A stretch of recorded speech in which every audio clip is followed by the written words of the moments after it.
Morning guys, it's Friday, it's rebound day in terms of physical work. Recap on yesterday was a power circuit and obviously the hit in the morning, so that was good. Feeling actually fine, to be honest. Again, not too strenuous physically, so in terms of your nervous system, you really have to be on it with the power stuff.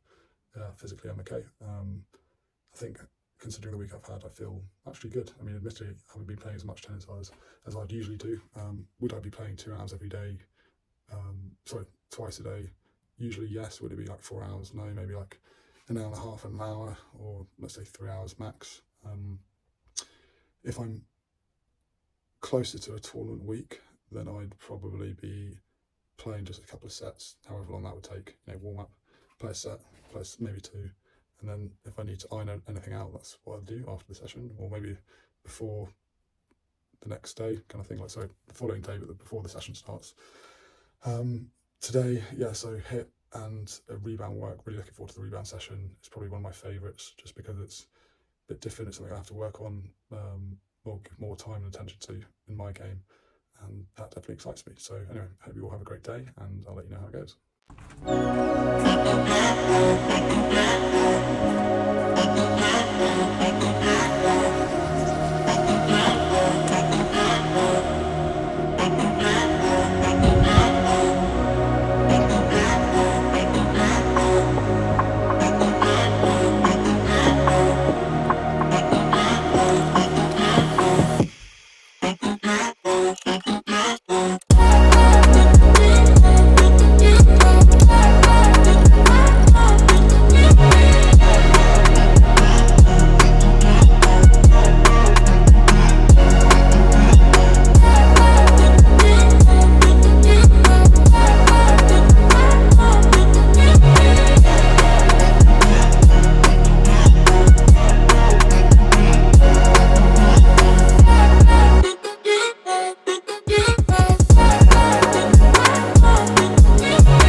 Hi everyone, and welcome to Friday's hit. So here I am warming up with Christian. You might be able to hear some noise on the other court. It was some kids who are playing before us. Hopefully we can inspire them to be as good as us one day. That's obviously the goal for a lot of players out there, to inspire the next generation, and hopefully we can create another champion here in the UK. Warming up with Christian. I have to say this rally is pretty epic with just the one ball. Often it's the case actually when you're playing with a pro tennis player, you can essentially just use one ball. It's actually a good exercise to use if you're a junior or a budding professional. If you're kind of into tennis, it's probably use just one ball and see how long you can last essentially. It's also good to have targets down just to get your eye in. I mean, as I mentioned in, I think it was Wednesday's video when I was back on court for my first intense session with Christian, I try and find the baseline, trying to be loose. I have to say these courts are my favourite courts. They're obviously indoor, but they're slow and pretty high bouncing. Well, very high bouncing for an indoor court. They're not hollow, which is I think probably the reason why, whereas you tend to get quite a lot of hollow indoor courts these days, which don't really give you the same response from the ball as a court that isn't hollow. Anyway, so still going. I have to say, feeling extremely good on the ball, very sweet hitting. Likewise by Christian. As I mentioned before, he's a super solid player. He is very, very quick. Obviously, when we played points in one of the previous videos, you can probably see that speed. So we are going cross court. This is again like a traditional kind of warm up that we use as pro players most of the time. Basically warm up through the middle, go cross. Now you might think to yourself, does it not get boring? Personally, no. I mean, I actually find hitting a tennis ball very therapeutic, but I can understand people who do potentially find it a little bit boring. I used to be, funny enough, a player that didn't really enjoy necessarily playing too many points when I practiced. I don't really know why, but maybe, when you're younger, you're a bit scared to compete and lose and whatever in practice because of maybe like pride or whatever. But honestly, in my experience, the sooner you can overcome that, the better. Just because there's nothing like competing, or especially in training.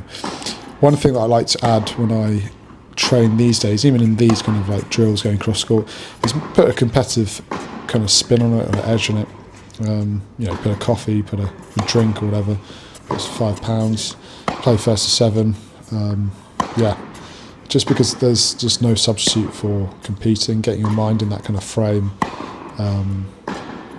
So if anyone can do that, if you can't do that, I would definitely be an advocate of doing so.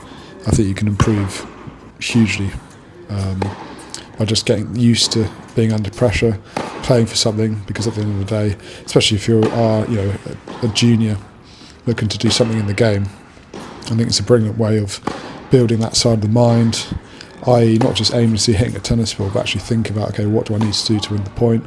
How can I hurt or affect my opponent? And essentially go from there. It makes you have to think, actually, that, rather than just going boom, boom, boom, you can actually put in a slice and high ball, low ball, that good stuff. So here we have me serving, and first time I've served since the injury. I'm trying to work on tucking my right leg behind my left. Sometimes it kind of comes round and means I open up too early, lose the torque in the shot, and thus the pace and accuracy. We missed volleys today just because we'd hit quite a few the other day. But we'd also incorporate volleys and then serves, and essentially that's it. It's an elongated warm-up. Hope you enjoyed it.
Hi everyone, I've just finished my rebound work. I'm really happy with how it went. It was intense. It's a really, really tough session to do, but I enjoy it probably the most just because I think it's the most relevant to what I need to work on in my tennis game right now. Don't get me wrong, all the other sessions are important, the core, the strength, the metabolic, but for me, being quicker out of the corners is something that I've need to improve and or continue to improve. So yeah, really happy with that. I'm now about to head home, get some food, and enjoy the rest of my evening. See you later.